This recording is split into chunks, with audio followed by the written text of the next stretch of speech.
자, 그러면 21번 문제부터 보겠습니다.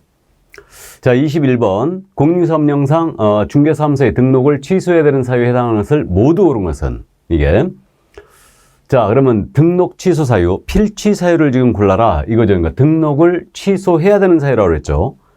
그래서 이게 필취 사유죠. 지금 취소해야 되는 사유, 필취 사유입니다. 그러니까 사북결의 이양 정의로 암기하고 있어요. 사북결의 이양 정의 꼭 암기하고 있어야 됩니다.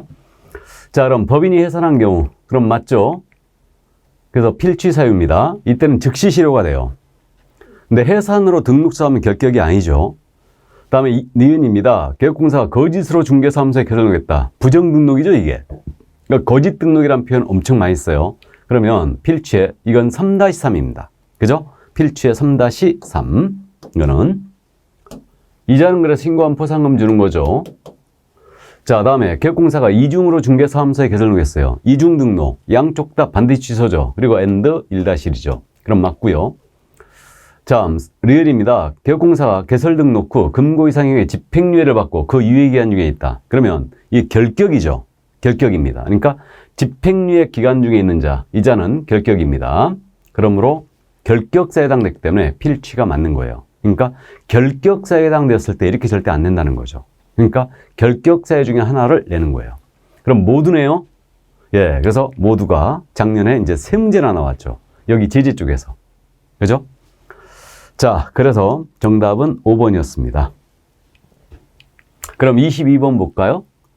공인인사 법령상 개업공사에 대한 업무정지 처분할 수 있는 사유에 해당한 걸 모두 고른 것은 자, 업무정지를 지금 물었거든요. 그래서 이 업무정지 처분 사유 이걸 물었는데 업무정지 사유는 서비스 문제예요.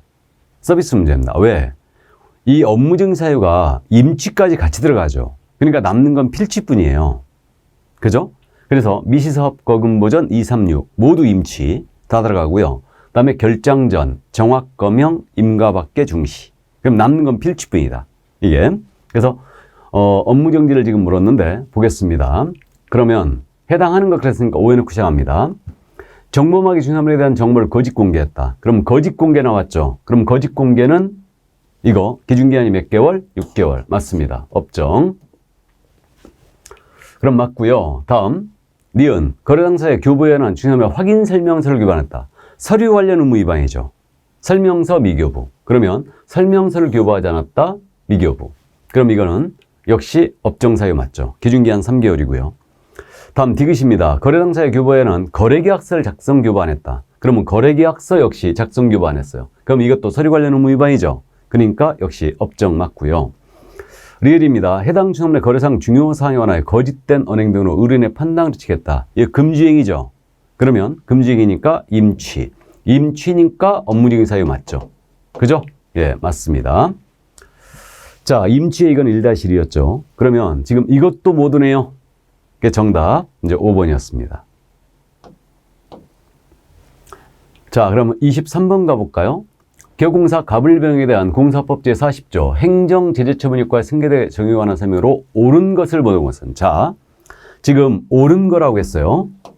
그럼 이제 오해 넣고 시작하는데 이 문제는 31회 때 냈던 문제와 유사 문제입니다. 그렇기 때문에 문제가 상당히 난이도가 있는 문제인데 푸는 요령을 잘 보시고 풀라고 그랬어요. 이거는 갑이 2020년 10월 16일 날 공사법에 따른 과태료 부과처분을 받았다. 자, 그러면 과태료 업무정지를 받았다라고 나왔죠, 지금. 받았다, 이렇게. 받았다라고 나오면 기준점이 이거는 처분일로부터예요. 처분일로부터 1년간 승계시키는 거죠. 그러니까 이거는 기준점이 이때 받았다고 그랬죠. 2020년 11월 16일 요겁니다. 이게 기준점이 되는 거예요. 이때로부터 1년 내에 재등록을 했다면 그대로 승계하는 거예요. 이해되세요? 그러니까 이게 밑줄입니다. 받았다고 나오면 처분일이 기준이다. 폐업신고일은 중요하지 않아요. 12월 16일 날 폐업신고했다가 2021년 10월 15일 날 다시 재등록했어요. 이게. 그러면 이거 1년 내에 재등록 들어왔죠? 그러면 승계된다라고 나와야 되죠? 과태료 부과처분효과는 승계한다. 그래서 과태료나 업무정지는요. 이거 암기하시라고 그랬죠? 처분일로부터 1년간 승계하는 거예요. 폐업일이 아니죠. 그래서 1번 지문 승계된다. 맞습니다. 기억지문 맞았고. 니은점은 을이 2020년 8월 1일 날 국토부령으로 정한 전속계약서에 의하지 아니고 전속계약을 체결한 후. 자, 그러면 전속계약서 사용하자면 이거 업정사유죠. 그럼 받았다라는 얘기가 없죠. 없으면 폐업일 기준이에요. 폐업일. 그러니까 받았다라는 얘기가 없으니까 체결을 했다고 그랬어요. 그러니까 업정사유인데 9월 1일 날 폐업 신고했어요. 그러니까 2020년 9월 1일 날 폐업 신고했다. 이게 기준이에요. 그럼 폐업일로부터 1년 내 재등록을 들어오면 업정 때릴 수 있죠. 근데 1년이 넘어서면 이제 업정을 못 때립니다. 그리고 2021년도 10월 1일 날 다시 등록했대요. 그럼 이거 1년 넘었죠, 지금. 그죠? 그러면 등록을 했다면 등록과청은 업무지 처분할 수 있다. 업무정지 처분할 수 있다. 틀렸죠? 할 수 없습니다. 1년 넘었으니까. 폐업일이 기준이죠. 폐업 기간이 1년 넘어서면 업무정지 못 하잖아요. 그죠? 푸는 요령 이해되세요? 자, 디귿입니다. 병이 2018년 8월 날 다른 사람에게 자기의 상호를 사용하여 업무하겠다. 그러면 상호 사용은 이거는 필취 사유죠. 그러면 업무를 하게 한 후 이것도 필취 받았다는 얘기가 없죠. 그러니까 역시 마찬가지로 이거는 폐업일이 기준이죠. 2018년 9월 5일 날 폐업을 했어요. 2021년 10월 5일 다시 등록을 했습니다. 2021년도 10월 5일 날 다시 등록했다. 그러면 필취 사유니까 3년 내 재등록 들어오면 필취 때려버릴 수 있죠. 그러면 18년 9월 5일 날 했고 21년도 10월 5일 날 다시 등록했으니까 3년 넘어섰죠. 넘어섰습니다. 그럼 등록자는 등록을 취소해야 된다. 틀렸죠? 취소할 수 없습니다. 3년 넘었으니까. 기억나요? 그러니까 상당히 난이도가 있는 문제였어요, 이게. 그래서 처분을 받았다고 나오면 기준점이 폐업일 기준이에요. 처분일 기준이에요. 근데 처분을 받았다는 얘기가 없다면 폐업일 기준입니다. 1년 내 재등록하면 업무정지 때릴 수 있고 3년 넘어서면 이때는 등록 취소는 다 못하고. 그죠? 그래서 옳은 것은 지금 답이 기억분이었습니다. 1번 지문이었어요. 어렵죠? 문제가 어려웠습니다. 자, 그러면 이제 24번 문제 갑니다. 괄호형 문제. 그래서 박스형 중에 괄호형 문제가 꼭 하나씩 나오고 있죠. 숫자를 바르게 나열한 것을 그랬어요. 숫자를. 자, 보겠습니다. 그러면 이제 등록관청 개업공사가 최근 1년 이내죠. 1년 이내 이 법에 의하여 몇 회 이상의 업무정지. 2회 이상이죠. 2회 이상의 업무정지 처분을 받고 다시 업무정지 처분에 해당이라는 경우는 등록을 취소해야 된다. 그럼 이거 숫자 골라낼 때 지금 등록을 취소해야 된다고 나왔죠. 그럼 지금 상습범 가중인데 등록을 취소해야 된다니까 이거 필취 사유는 삼진아웃을 기억하면 되죠. 그러니까 기준 시점은 1년이 되는 거고요. 2회 이상 업무정지죠. 2회 이상의 업무정지 받고 다시 업무정지예요. 그죠? 그러면 이때는 필취로 가는 겁니다. 그럼 두 번째 질문. 금고이상의 실행의 선고가 집행이 종료된 것으로 보는 경우를 포함한다. 되거나 집행이 몇 년부터 몇 년이 지나지 않은 자는 중개사무소에 등록을 할 수 없다. 자, 집행 종료, 집행 면제가 떴죠. 그러면 집행 종료, 집행 면제가 뜨면 등록을 할 수 없다라고 돼 있잖아요. 그럼 몇 년? 3년이죠. 3년이 지나지 않으면 이때는 등록을 할 수가 없죠. 그래서 3년이 됐고, 다음 중개행위에 관련된 손해배상 책임을 보장하기 위하여 이 법에 따라 공탁금은 개업공사가 폐업한 날로부터, 우리 공탁금은 아시죠? 공탁금은 폐업 사망한 날로부터 몇 년? 3년이죠. 3년 이내는 이를 회수할 수 없습니다. 그죠? 3년 이렇게 되죠. 자, 그래서 숫자는 1, 2, 3, 3이죠. 그래서 1, 2, 3, 3, 2번이 정답이 되겠습니다. 이게 어떻게 보면 숫자 넣는 게 더 쉽죠? 저만 쉬운가요? 자, 그럼 25번 문제 갑니다. 자격의 취소사에 해당하는 것을 모든 것은, 자, 자격 취소. 자격에 대한 부분은 꼭 물어봅니다. 그럼 자격 취소에는 부양정징이죠. 부양정징. 부정취득 양도되어 정지 중 업무 이중소. 그 다음에 마지막으로 이 법 위반 징역형이나 징역형의 집행유예. 그래서 부양정징으로 기억한다. 자, 그러면 해당하는 것을 모두 고른 건 그랬으니까 부정한 마음으로 자격을 취득했어요. 그럼 맞죠? 이때는 형벌이 없다겠습니다. 그럼 맞고요. 다른 사람에게 자기 공사자격증을 대여했다. 역시 취소죠. 이때는 1-1. 다음에 공사법에 따라 공사자격증 처분을 받고 자격정지 처분을 받고 그 자격정지 기간 중에 중개업을 했다. 정지 중 업무했어요. 이때는 무조건 취소죠. 그러니까 역시 모두가 나왔어요. 그래서 정답 5번이었습니다. 이게. 그래서 작년에 이렇게 모두가 3개가 나왔던 겁니다. 이례적이었죠. 자, 그러면 26번으로 갑니다. 공사업령상 소속공사로서 업무를 수행하는 기간 동안 발생한 자격정지 사유. 자격정지 사유까지 물어봤어요. 그러면 자격정지 사유는 이장불 확거 거금 줄게로 암기했죠.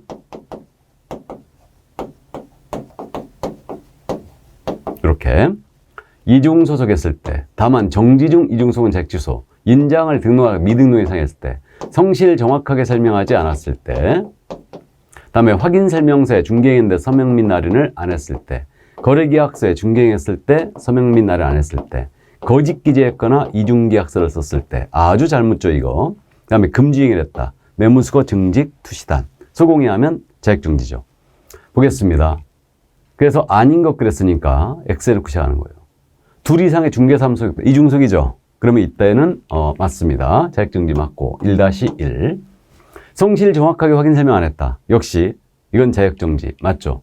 개공이 이 행위라면 이건 500과예요. 그죠? 근데 소공은 자격정지. 다음에 등록관청에 등록하지 않은 인장을 사용하여 중개행위를 했다. 그럼 당연히 자격정지. 다음에 공사법 위반하여 징역형 선고받았다. 자, 징역형 나왔죠. 그럼 공사법이어야 돼요. 그래서 선고를 받았다. 그럼 이거는 자격 취소예요. 그죠? 그래서 4번 정답 됐고요. 5번입니다. 매매를 업으로 했다. 금지행위죠. 그럼 이건 1-1이기도 하죠. 자격 정지예요. 맞습니다. 자, 그래서 정답은 4번이었습니다. 뭐 곤란한데 문제가 없죠. 암기만 하면 할 수 있는데 암기 꼭 해주셔야 됩니다. 자, 그럼 27번 문제 갑니다. 과태료 부과 대상이 아닌 것. 그럼 형벌 문제가 빠졌죠. 그러니까 올해 지금 형벌 낼 겁니다. 그러니까 반드시 이해를 꼭 하고 있어야 돼요. 그럼 과태료 부과 대상이 아닌 것 했습니다. 그럼 X에 넣고 시작하는데, 그럼 500만 원 이하, 100만 원 이하 이제 과태료를 이제 우리가 암기를 해줘야 되죠. 중개사물의 거래상 중요 사항에 대해 거짓 단어나 의뢰인의 판단을 시켰다. 이거 과태료 대상 아니죠. 1-1이에요. 이게. 그래서 1번 아닙니다. 정답이었어요. 바로. 그죠? 이건 금지행위잖아요. 2번 휴업 신고에 따라 휴업한 중개업을 재개하면서 등록과치 그 사실 신고했다. 이거 신고 위반이죠. 신고 위반은 과태료가 100과. 그죠? 다음 3번 권리를 취득하는 의뢰인에게 해당 소유물의 권리관계를 성실 정확하게 확인 설명 안 했어요. 그러니까 성실 정확하게 설명 안 했다. 개공이었죠. 그럼 이거는 500만 원 이하의 과태료죠. 그죠? 소공이 이행이라면 자격 정지고. 다음에 4번 인터넷을 이용해 중개사물에 표시 광고하면서 중개사물의 종류별로 가격 및 거래 형태를 명시하였다. 광고 위반이죠. 그럼 개공이 광고 위반은 100과. 다음에 연수교육을 정당한 사유 없이 안 받았어요. 이건 시도의사가 500만 원 이하의 과태료 부과하죠. 500만 원 이하. 그래서 과태료는 사실 제일 잘 묻는 게 부가권자와 대상자거든요. 근데 이제 특이하게 그 사유를 물어봤습니다. 예. 그러니까 올해는 부가권자와 대상자 물어볼 거예요. 이건 쉽게 맞춰버리죠. 자, 그래서 정답은 1번이었습니다. 자, 그러면 이제 다음 문제 가볼까요? 28번 문제. 자, 이제 이게 부동산 거래 신고법으로 들어왔어요. 그래서 이제 27문제가 법령 쪽에서 나갔던 겁니다. 그래서 통상적인 이제 출제 영향을 보였던 거예요. 그러니까 70% 정도. 이게 바로 이제 법령 쪽이었어요. 그럼 갑이 건축법 시행령에 따른 단독주택을 매수하는 계약을 체결했을 때 부동산 거래 신고의 법령에 따라 본인이 그 주택에 입주할지 여부를, 그러니까 이게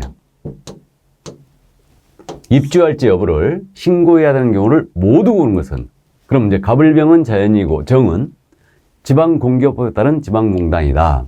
그럼 지금 5를 해놓고 시작하는데, 그럼 입주할지 여부를 신고해야 되는 경우를 물었잖아요. 그러니까 결국 이 문제는 그거 아니겠습니까? 이게 자금 조달 계획을 신고하는 경우를 모두 골라라. 이거죠. 그러면 주택이었잖아요. 주택인 경우는 자금 조달 계획 신고하는 경우가 법인이 주택을 매수했다. 그럼 무조건 들어가야 되죠. 들어가야 되고, 그러면 조정 대상 지역이라든가 또는 투기과열지구였어요. 그러면 이때는 무조건 들어와야 되죠. 금액에 관계없게요. 그 다음에 또 조정과 대상 지역이나 투기과열지구가 아니었잖아요. 아니면 거래금액의 주택은 얼마 이상? 6억 이상이었을 때 이때는 자금조달계획과 입주계획을 신고해야 돼요. 기억납니까? 이렇게 됩니다. 그 다음에 지금 토지였어요. 토지의 경우는 자금조달과 이 이용계획이 있죠. 이게 이제 추가됐는데 토지는 수도권 등에 있는 토지였다. 그럼 여기는 거래금액이 1억 이상이죠. 이건 거래 지분으로 거래하자는 수도권은 지분 거래는 금액 무관이에요. 무조건 포함이고요. 수도권 등의 외의 지역에 있다. 그럼 수도권 등 외의 지역에 있는 금액은 거래 금액의 토지는 6억 이상이었을 때 자금 조달 계획과 이용 계획이 들어와야 돼요. 맞죠? 이렇게 됩니다.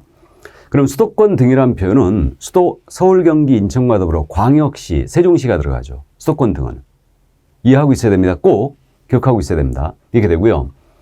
어느 경우든 국가 등이 들어간 경우는 국가 등이 매수한 경우는 자금 조달 계획을 낼 일이 없죠. 이렇게 되고 그 다음에 토지의 경우 토지거래 허가구 있는 토지라든가 건축물이 있는 토지는 제외하고 있어요. 알아보셨어요? 그래서 이 문제 보겠습니다. 그럼 이제 보겠습니다. 갑이 자연인이었죠. 주택법상 투기과열지구에 소재하는 지금 투기과열지구라고 나왔죠. 그럼 이거는 투기과열지구는 자금 조달의 증명 서류까지 내야 돼요. 여기에 소재하는 주택을 을 소유의 주택을 실제 거래가격 3억으로 매수했다. 그럼 투기과열지구는 금액에 관계없이 신고해야 되죠. 그러니까 5. 맞죠? 다음 니은 갑이 주택법상 투기과열지구 조정대상 지역 외의장소예요. 여기 외의장소입니다. 소재하는 병소의 주택이죠. 지금 체크해야 돼요. 주택을 실제 거래가격 5억 원으로 매수했다. 그럼 5억 원이라면 이거는 대상이 아니죠. 그래서 X죠. 6억 이상이어야 돼요. 그죠? 다음 디귿 갑이 주택법상 투기과열지구에 소재하는 정소유의 주택을 정소유의 주택입니다.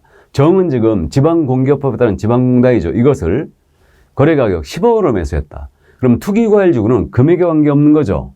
그러니까 10억으로 자연인 갑이 매수했어요. 그럼 들어와야 되죠. 이게. 그래서 정답은 4번이 됐습니다.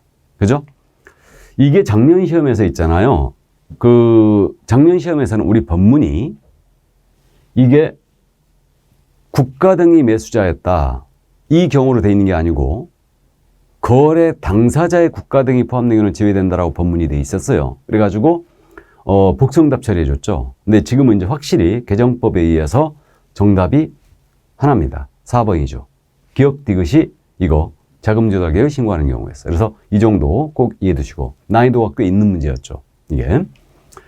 자, 그게 정답 4번이었습니다. 자금 조달 계획 이거 어느 경우에 내는지 꼭 이해를 하고 있어야 됩니다. 그래서 이거는 매수인이 법인이 작성해서 25일 내에 신고하려는 자에게 주게 돼 있죠. 25일.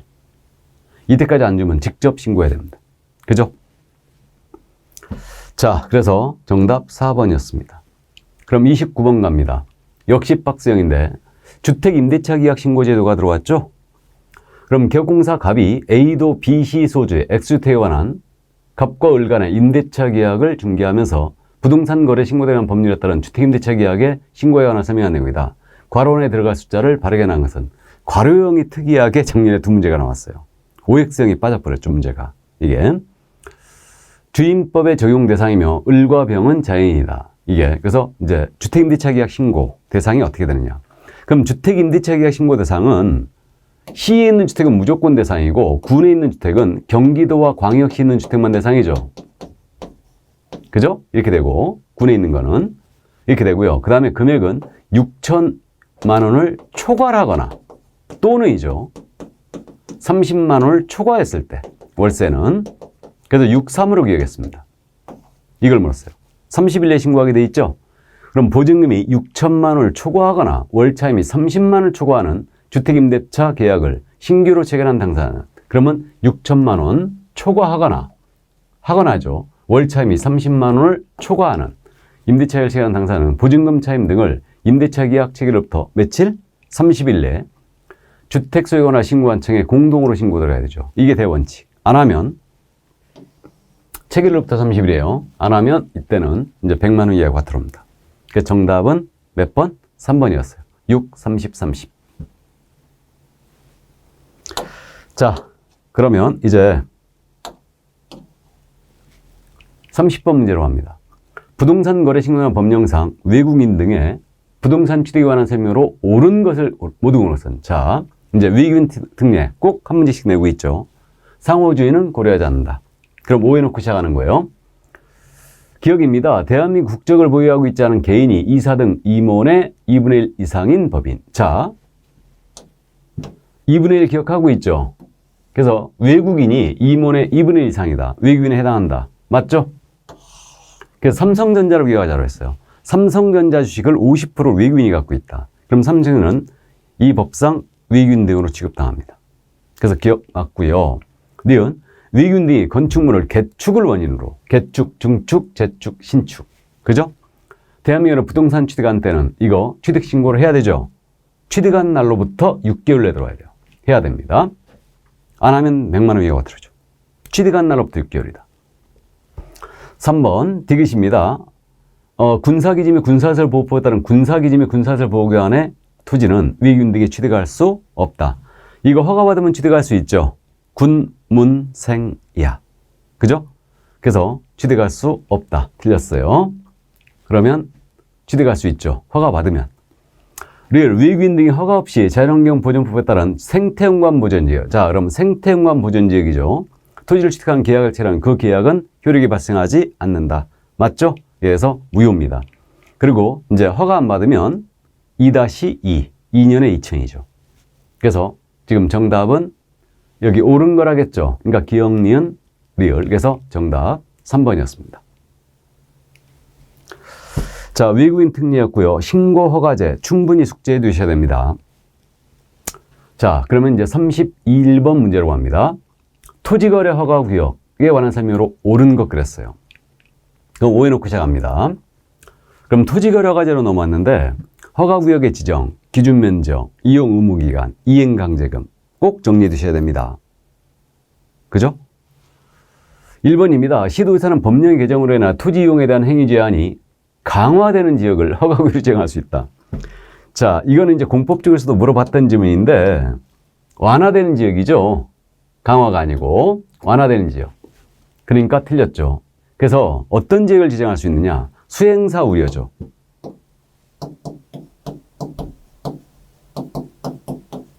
수행사 우려 지역을 지정할 수 있어요. 그러면 토지 이용 계획이 새로 수립되는 지역, 수립. 행위 제한이 완화되거나 해제되는 지역. 사업 등으로 투기 우려가 있는 지역. 그 다음에 투기 우려가 있어 요청하는 지역. 수행사 우려. 이렇게. 그래서 1번 질문 틀렸습니다. 자, 다음 2번 질문이에요. 토지의 투기적인 거래상으로 지가 급격히 상승하는 게 특별한 사유가 있으면 5년을 넘는 기간 허가를 지정할 수 있다. 이런 규정? 없어요.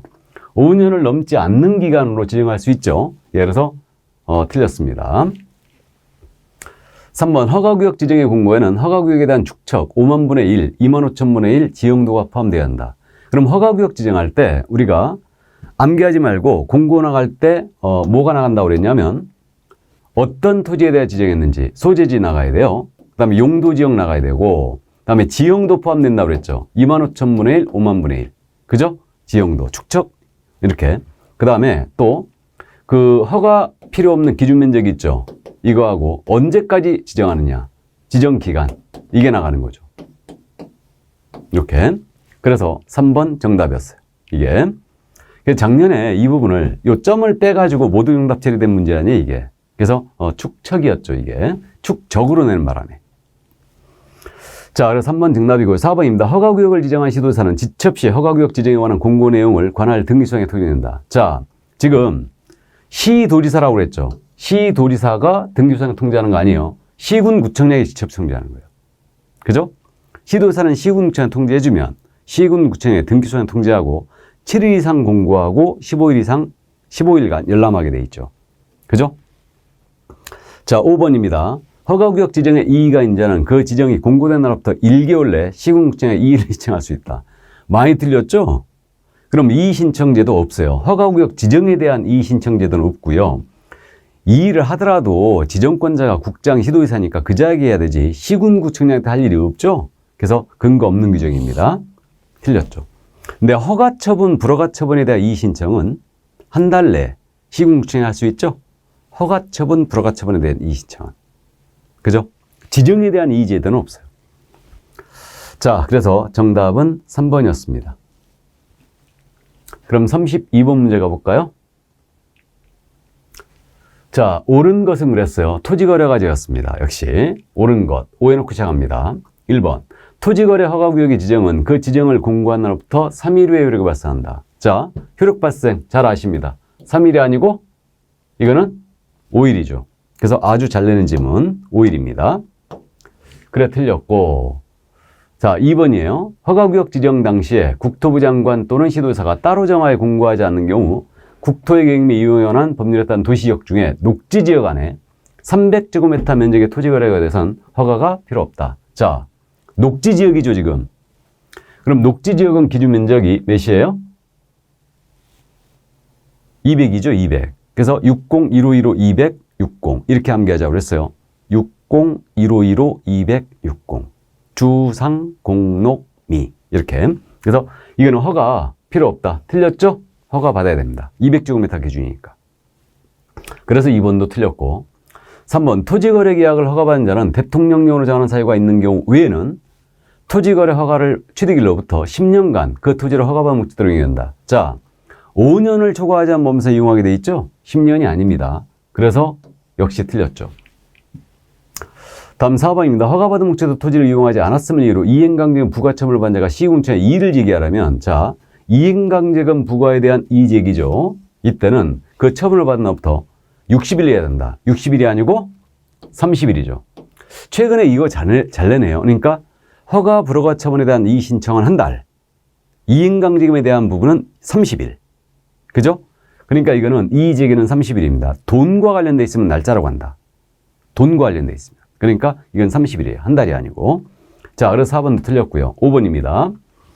토지거래허가 신청에 대하여 불허가 처분을 받은 자는 그 통지를 받은 날부터, 자, 불허가 나왔죠. 통지를 받은 날부터 몇 달? 1개월 맞고, 그 다음에 토지에 관한 권리의 매수를 시군구청장에게 매수 청구할 수 있죠? 시군구청장 맞습니다. 이게 체크포인트죠. 이때 기준가격은 공시지가 기준이죠. 버리는 거니까. 제일 싼 가격, 공시지가 기준입니다. 다만 신청서에 적힌 가격이 공시가보다 적었다. 그 가격으로 매수 청구할 수 있죠. 자, 그래서 정답 5번이었어요. 이게 5번이 맞았죠. 자, 그러면 이제 33번 문제로 가볼까요?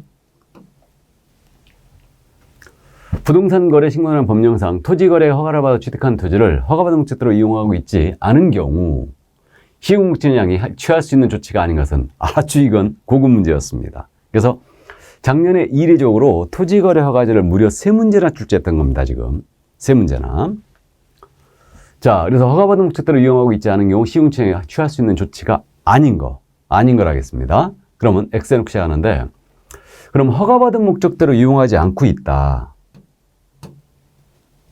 이게 그러면 취할 수 있는 조치, 과태료 부과할 수 있다. 이런 거 없죠. 틀렸어요. 이게 허가받은 목적대로 이용치 않으면 일단 이행명령 때릴 수 있죠. 그다음 여기에 불응하면 이행강제금 때릴 수 있죠. 선매할 수도 있죠. 그죠? 그래서 선매할 수 있고 허가를 취소해버릴 수도 있어요. 이게 그러면 토지거래 허가를 취소할 수 있다. 그럼 정답 1번 됐고 취소할 수 있다. 맞아요. 이때는 청문 먼저 하게 돼 있죠. 다음에 3개월 내 기간을 정하여 토지 이용을 이행하도록 문서로 명할 수 있다. 이게 이행명령 아니에요. 그죠? 3개월 내 기간을 정하여 이행을 명할 수 있습니다. 그럼 맞고요. 다음에 토지에 관한 토지거래 계약 허가 신청했을 때 국가지방자치단체 한국토지특공사 그 밖에 공사가 그 토지의 매수를 원하면 이들 중에서 매수할자를 지정하여 협의 매수하게 할 수 있다. 맞죠? 이게 선매죠. 그러니까 선매 대상 토지는 일단 공익사업용 토지라든가 허가받은 목적대로 이용하고 있지 아니한 토지죠. 그럼 협의 매수. 이게 선매 아닙니까? 그러니까 매수하게 할 수 있다. 그 4번 지문이 선매 규정이에요. 맞습니다. 다음 5번 지문. 해당 토지를 직접 이용하지 않고 임대하고 있다는 이유로 이행명령을 했음에도 정해진 기간 이행되지 않은 경우 이때는 토지가격의 100분의 7에 상당하는 이렇게 7에 상당하는 이행강제금을 부과한다. 이행강제금 부과 가능하다는 얘기죠. 이때 임대를 하고 있었어요. 임대는 7% 맞죠? 그래서 쓰지 않고 방치했다. 방이 10개. 임대한 게 7개. 7%고 방치는 10%죠. 그 다음에 용도 변경 사용하는 건 5%. 그 다음에 그 밖의 방들은 색칠했다고 했어요. 7%죠. 그러니까 임대는 7%가 맞아요. 이행강제금 부과도 할 수 있죠. 그래서 이게 이제 종합문제 형식이었는데 아주 난이도가 있는 문제였습니다. 이게. 자, 그래서 정답은 1번이었습니다. 자, 그러면 이제 34번 문제 가볼까요? 부동산 거래 신고의 법령상 벌금 또는 과태료 부과 기준에 계약 체결 당시의 개별 공시가에 따른 해당 토지 가격 또는 해당 부동산 가격의 비율 형식으로, 자, 문제도 이거 조합명 형식이었는데 비율 형식으로 규정된 경우가 아닌 것 그랬습니다. 이거. 이 문제를 허가제에다 포함시키면은 네 문제였고, 이 문제를 외국인 취득 신고 특례 규정으로 넣었으면은 이거는 이제 세 문제가 된 겁니다. 허가제가. 비율 형식으로 규정된 거 아닌 거라고 그랬어요. 아닌 거. 그럼 X 해놓고 시작하는 거죠. 그러니까 이게 과태료, 벌금이나 과태료에 대해서 비율 형식. 이걸 물어봤어요. 문제가 상당히 좀 어렵게 나왔죠. 종합문제 형식이죠, 이것도.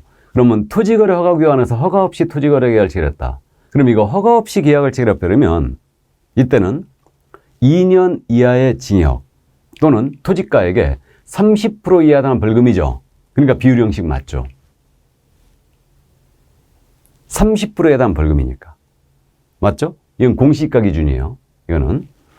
2번, 외국인이 부당한 방법으로 허가를 받아 토지개발했다. 외국인이 허가를 안 받았다는 얘기죠. 부정허가. 2-2죠. 2년에 2천만 원 이하 벌금이에요. 그래서 2번이 비율 형식이 아닙니다. 그죠? 그게 정답 2번이에요. 이건 2천만 원 이하니까. 이해되세요? 다음 3번, 허가규환의 속임수나 그 밖의 부정방법으로 토지거래 허가를 받았다. 역시 그러면 이게 허가 위반이죠. 그러니까 2년에 30%에 대한 벌금이죠. 비율 형식이고. 그럼 4번, 부동산 매매 계약을 체결한다가 당사자가 그 실제 거래가를 거짓으로 신고했다. 자, 거짓 신고예요. 그럼 거짓 신고는 이거는 5% 이하의 과태료죠. 취득가액의 100분의 5 이하의 과태료.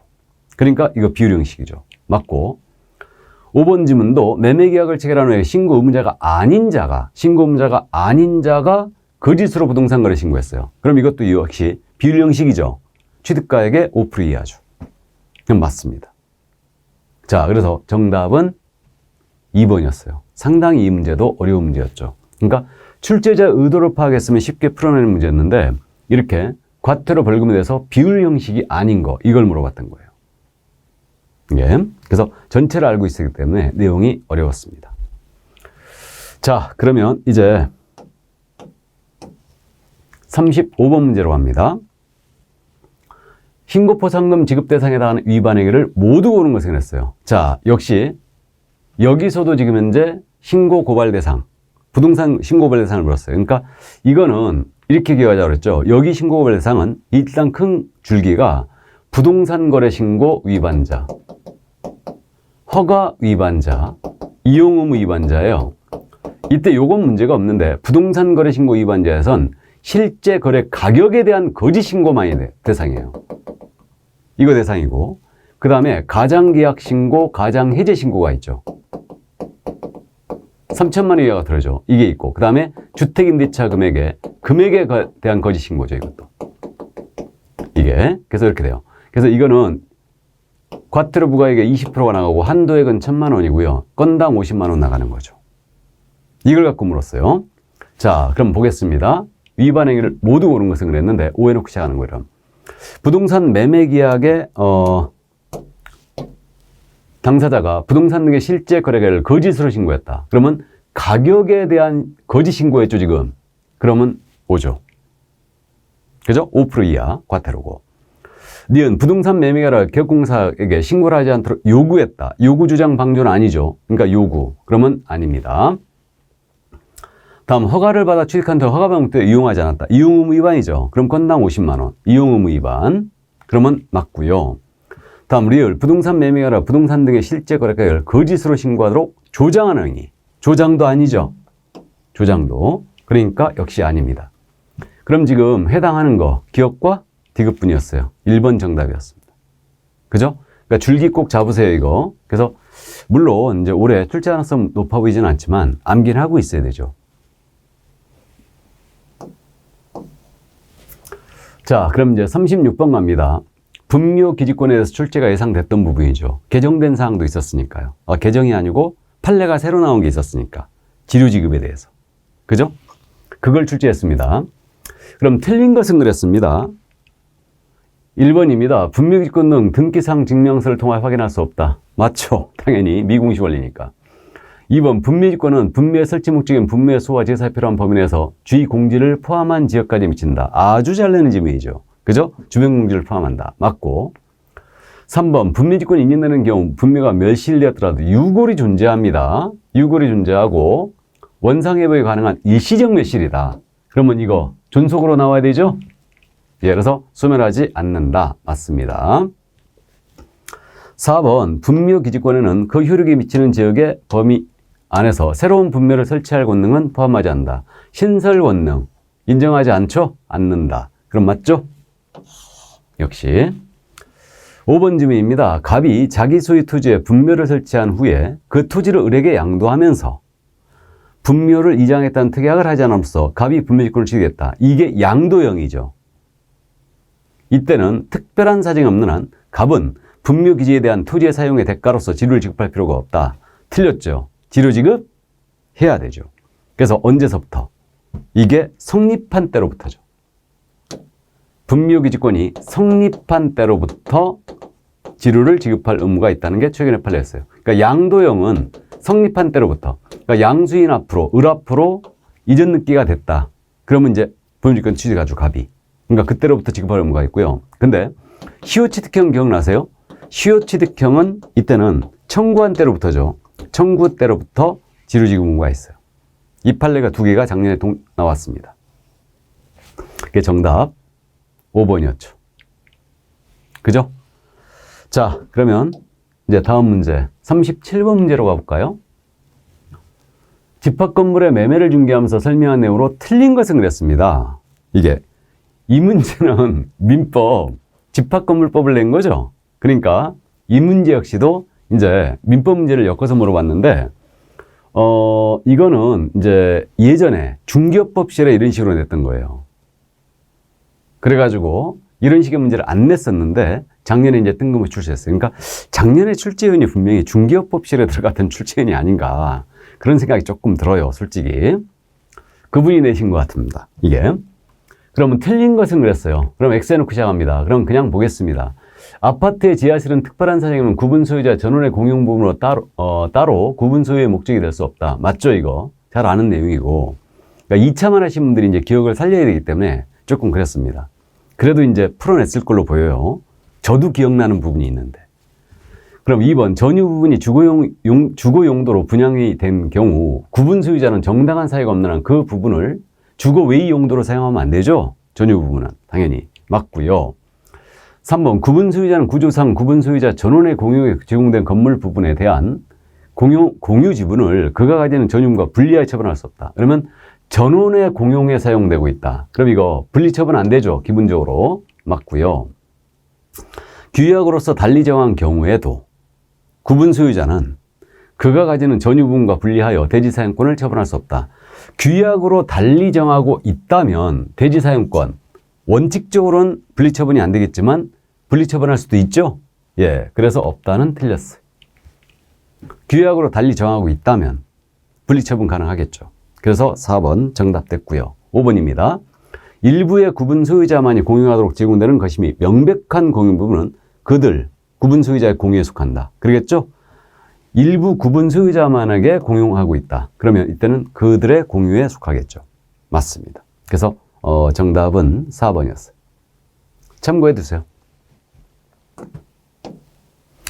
자, 그럼 38번 문제 갑니다. 2020년 10월 1일 날 갑과 을은 갑소유의 엑스토지에 대하여 매매계약을 체결하였다. 을과 병은 농지법상 소유 제한을 회피할 목적으로 명의신탁 약정을 하였다. 그 후 갑은 을의 요구에 따라 병 명의로 이전 등기를 맞춰주었다. 그 사정을 하는 개업공사가 엑스토지의 매수령에 설명한 내용으로 옳은 것을 보던 것은 일단 온대. 그럼 이거 케이스를 빨리 정리해야 되죠. 그럼 지금 부동산의 소유자가 갑이죠. 지금 그죠? 갑이고 이거 엑스토지였습니다. 토지였어요. 이것을 을이 매매계약을 했죠. 을이 매매계약을 하고 병 명의로 등기했어요. 갑으로부터 병에게. 그러니까 둘이 약정을 맺었다는 얘기죠. 그리고 이제 매매계약 있고 등기일로 넘겼습니다. 그럼 있잖아요. 이거 약정 무효죠. 등기도 무효죠. 을이 이게 신탁자가 됐고 병이 수탁자가 됐어요. 매매계약은 유효다. 이걸 갖고 물은 거예요, 지금. 중간 생략형. 그러니까 작년 시험에서 중간 생략형 예상이 됐던 거였습니다. 이게 왜 그러냐면 31회 때 계약매입 신탁을 물어봤거든요. 그럼 올해 이 부분을 출제한다면 계약매입 신탁이죠. 순서가. 자, 보겠습니다. 갑이 병명의로 맞추던 소유권 있는 능기는 유효다. 유효다. 틀렸죠? 무효죠. 이건 무효다. 틀렸고, 을은 병을 상대로 매매대금 상당의 부당이득 반환 청구권을 행사할 수 있다. 자, 이 상태에서는 을은 병을 상대로 부당이득 반환 청구에 문제가 생기지 않죠. 이거 생각보다 이 질문 잘 물어봅니다. 부당이득 문제가 없죠. 명의만 빌려준 거 아니에요, 지금. 이자가 팔아치웠을 때 부당이득 반환 청구가 되죠. 그죠? 예, 그래서 X. 그럼 디귿입니다. 을은 갑을 대위하여 병명의 이른 늦게 말소를 청구할 수 있다. 그러죠? 직접 말소 청구는 안 되고 갑에게 권리가 있으니까 갑을 대위하는 거죠. 매매계약 유효니까. 대위하여 말소 청구합니다. 그럼 말소가 돼버리면 복귀됐잖아요. 있는 게 청구할 수 있죠. 그럼 맞습니다. 그 정답은 디귿이었어요. 완전한 민법 문제였죠, 이거. 그죠? 그게 정답 3번이었습니다. 자, 그러면 이제 39번 문제로 갑니다. 개공사 갑의 중개로 을과 병은 병 소유의 주택에 관하여 임대차 계약을 체결하라 한다. 주임법에 적용에 관한 갑의 설명으로 틀린 것을 그랬어요. 주임법, 상임법 문제를 꼭 풀 때요. 임차인이 누구냐를 꼭 체크하면서 풀어야 돼요. 자, 그럼 임차인이 누구예요? 임차인이 을이었죠. 을. 을은 임차인 을이라고 제시했습니다. 그러면 을에다 동그라미 치우시 하는 거 이렇게. 이게. 그러면 지금 병소의 주택, 임대인이 병이었습니다. 개공이 갑이었습니다. 1번, 을과 병이 임대차 기간을 2년 미만한 정합니다. 을은 임차인이죠. 그럼 그 임대차 기간의 유효함을 주장할 수 없다. 틀렸죠. 있다죠. 그죠? 예. 그래서 1번 바로 정답이었어요. 이게 아이고 반가워라. 다음 계약이 묵시로 갱신되면 임대차의 존속기한은 2년으로 본다. 맞죠? 묵시의 갱신 2년으로 본다. 맞습니다. 그럼 3번입니다. 계약이 묵시로 갱신되면 을은 언제든지 묵시 갱신이에요 지금. 언제든지 갑에게 계약 해지를 통지할 수 있죠. 그러면 을이죠. 을이 언제든지 할 수 있어요. 갑은 할 수 없습니다. 이게 체크포인트고요. 그럼 병이 그 통지를 받은 날로부터 3개월 지나면 해지 효력이 발생하고 있죠. 맞습니다. 묵시갱신 문제였어요. 다음 4번 을이 병에게 계약갱신 요건을 행사하여 계약이 갱신되면 갱신을 임대차는 존속기한 2년으로 본다. 맞죠? 갱신 요건 2년으로 본다. 묵시갱신도 2년으로 본다. 똑같아요. 다음 5번 을이 병에게 계약갱신 요건 행사 계약이 갱신되면 을은 또 임차인 을이죠. 언제든지 계약에 해지 통지할 수 있죠. 그럼 역시 이 통지를 받았다. 3개월 지나면 해지율이 발생하죠. 그래서 묵시갱신과 갱신요구를 비교하여 문제를 냈죠. 그래서 작년에 갱신요건이 주임법에서 들어왔기 때문에 출제가 예상됐던 부분이었어요. 이게. 자, 그래서 정답은 1번이었습니다. 아주 잘 냈습니다. 주임법은 갱신요구 갱신도 언제든지 임차인이 해지할 수 있죠. 묵시갱신과 똑같이. 근데 상임법상 계약갱신 요건은 해지 통지가 안 되죠. 그죠? 자, 그래서 이제 40번 문제로 갑니다. 마지막 문제. 그러면 이제 40번 문제. 매수신청 대리인으로 등록한 개업공사 갑이 대리의 위임인 을에게 공인중개사 매수신청 대리인 등록 규칙에 관하여 설명한 내용으로 틀린 것은? 그럼 대리인 등록 규칙을 물어봤잖아요. 그럼 작년 문제에서 지금 상가 임대차보법 빠졌네요. 또 경매도 빠져버렸죠. 작년에서. 그러니까 올해 이 부분을 출제할 걸로 예상이 되고 있습니다. 그죠? 이게. 자, 그럼 보겠습니다. 지금 그러면 틀린 거에 X 해놓고 시작하는 거예요. 1번 갑의 신고액이 차순이이고 그 최고가 매수신고에서 보증금을 뺀 금액을 넘는 때에만 갑은 차순위 매수신고할 수 있다. 자, 지금 위임을 받은 갑이에요. 우리 개공입니다. 그러면 차순위 매수신고 대리할 수 있죠. 그럼 차순위 매수신고를 지위 이거 엄청 잘 묻는데 그러면 최고가 매수 신고액에서 그 보증 금액을 뺀 금액을 넘는 때만 할 수 있죠. 그럼 맞고요. 2번, 갑은 을을 대리하여 입찰표를 작성 제출할 수 있죠. 역시 대리권의 범위. 엄청 잘 묻고 있습니다. 매각 기일에서 열차만 대리할 수 있다. 그럼 맞고요. 3번입니다. 갑의 입찰로 을이 최고가 매수 신고이나 차수임의 신고이 되지 않은 경우에 갑은 민사집행법에 따라 매수신청의 보증을 둘러줄 것을 신청할 수 있다. 보증금, 반환 요구할 수 있죠. 이것도 대리권의 범위죠. 역시. 그럼 맞습니다. 예. 그러나 이제 인도명령이라든가 즉시항고 대리권 없다겠습니다. 매각 기일에서 열차만 대리할 수 있으니까. 대리권의 범위 꼭 기억하고 있어야 돼요. 다음 4번 갑니다. 을의 갑에 대한 보수의 지급 시기는 당사자 간 지급 약정이 없으면 매각 허위할증일로 한다. 틀렸죠? 매각 대금 지급 기한일로 한다. 허위할증일이 아니고. 우리랑 비슷해요. 우리도 약정에 따라 약정이었으면 대금 지급이 완료된 날이죠. 얘는 매각 허가일증이 아니고 매각 대금 지급 기한일. 그래서 4번 정답됐습니다. 5번입니다. 갑은 기일 입찰의 방법은 매각기일에 매수신청 대리행위를 할 때 집행법원이나 매각장소에 직접 출석해야 되죠? 수공이 대신할 수 없어요. 직접 출석해야 된다. 그죠? 맞습니다. 정답은 5번이었어요. 자, 그래서 32회 때 문제를 모두 다 살펴봤습니다. 그래서 다시 한번 지문들 꼼꼼히 챙겨주시고요. 이제 기출문제의 특징은 전범위를 가지고 다시 어떻게 출제되고 있나 지문 연습을 계속하고 있는 겁니다. 그러니까 이제 내가 미진한 부분은 이제 여러분들이 우리 숫보기 교재를 찾아보고 다시 한번 꼭 정리를 해 주시기 바랍니다. 이론적으로. 자, 고생 많으셨고요. 저는 31회 문제를 가지고 다시 뵙도록 하겠습니다. 수고하셨습니다.